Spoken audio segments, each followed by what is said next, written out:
It's Friday. 63 degrees.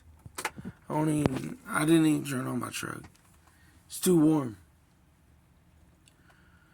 But it's wet as hell. It's not supposed to rain. But I highly doubt we're doing anything today, though. It's too wet to really do much anyway, but who knows? I'll find out here soon. I just know that I'm happy that I have a weekend. But I can't wait until the summer so I can start working overtime.